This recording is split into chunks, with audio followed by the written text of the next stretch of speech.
Hi friends, welcome to my new vlog. ఈరోజు నేను మీ ముందుకు తీసుకొచ్చిన రెసిపీ పిల్లలకి ఎంతో ఇష్టమైన ఫ్రెంచ్ ఫ్రైస్. ఓకే, ఇప్పుడు చూసేద్దాం ఫ్రెంచ్ ఫ్రైస్ ఎలా చేయడము. ముందు వీడియోలో చూపిస్తున్నట్టు ఆలుగడ్డలు తీసుకొని ఇలా పొట్టు తీసేసుకోవాలి. ఇలా ఇలా తీసేసుకుంటే ఇలా అవుతాయి. నెక్స్ట్ ఏం చేయాలంటే నెక్స్ట్ ఆలుగడ్డల్ని ఇలా తీసుకొని ఇలా మధ్యలోకి కట్ చేసుకోవాలి పొడుగ్గా. ఫ్రెంచ్ ఫ్రైస్ తెలుసు కదా మీకు ఎలా ఉంటాయి, అలా ఫ్రెంచ్ ఫ్రైస్ లాగా పొడుగ్గా కట్ చేసుకోవాలి. ఒక్కొక్కటి ఇలా కట్ చేసుకోవాలి. కట్ చేసుకున్న తర్వాత పక్కన పెట్టేసుకోవాలి. ఇలా ఈ వీడియోలో చూపించిన విధంగా అన్నీ కట్ చేసుకొని ఒక బౌల్లో వాటర్ వేసి మనం ఇందాక కట్ చేసి పెట్టుకున్న ముక్కల్ని అందులో వేసి ఒక 30% అంటే ఒక 5 నిమిషాలు హై ఫ్లేమ్లో పెట్టి ఉడికించండి. చూడండి వీడియోలో చూపిస్తున్న విధంగా ఫ్రెంచ్ ఫ్రైస్ వేసి అవి మునిగే విధంగా వాటర్ వేయాలి. వాటర్ వేసాక ఒకసారి ఇలా కలిపేసి ఒక హై ఫ్లేమ్లో మంట పెట్టి ఒక 5 నిమిషాలు అలా వీడియోలో చూపిస్తున్న విధంగా ఒకసారి కలపండి. కలిపిన తర్వాత ఇలా ఉడుకుతున్నప్పుడు ఇలా పొంగొస్తుంది కొంచెం ఒక 5 మినిట్స్ అలాగే వదిలేయండి. 5 మినిట్స్ అయ్యాక దించేసేయండి. దించేసి ఉడకబెట్టుకున్న ఆలుగడ్డలు కట్ చేసుకున్న ఫ్రెంచ్ ఫ్రైస్ ఉంటాయి కదా, వాటిని ఒక క్లాత్లో వేసి ఆరబెట్టండి. ఆ క్లిప్ మిస్ అయింది.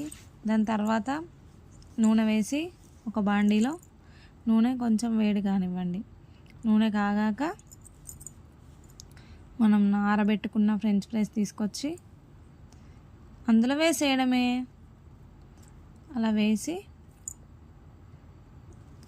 హై ఫ్లేమ్లో పెట్టండి. నేను కొంచెం మంటని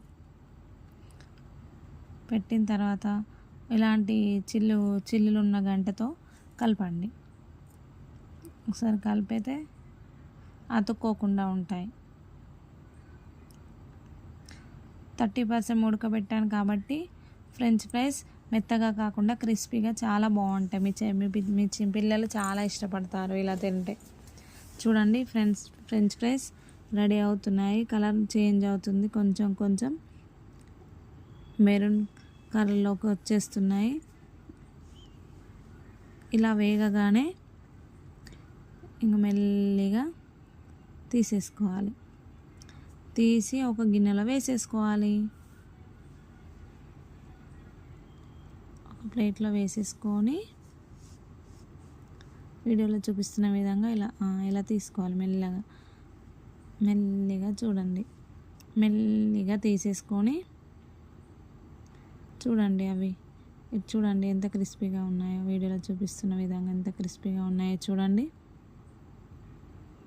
అన్నీ అలా ఒక్కొక్కటి కొన్ని తీసేసుకొని అంతే, మిగిలినవన్నీ అలాగే వేసుకోవాలి. అలాగే వేసుకొని ఒక సర్వింగ్ బౌల్లో తీసుకొని అందులో వేసేసుకోవడమే. వేసేసుకున్న తర్వాత గిన్నెలో ఉప్పు, వాటిపైన కొంచెం ఉప్పు, మీ రుచికి సరిపడా ఉప్పు, రుచికి సరిపడా కారం వేసి చూడండి ఏ విధంగా చల్లుతున్నాను నేను. చల్లి అంతే, ఒక్కసారి ఇలా అలానండి, లేకపోతే చేతితోని కూడా కలుపుకోవచ్చు, మీ ఇష్టం అది.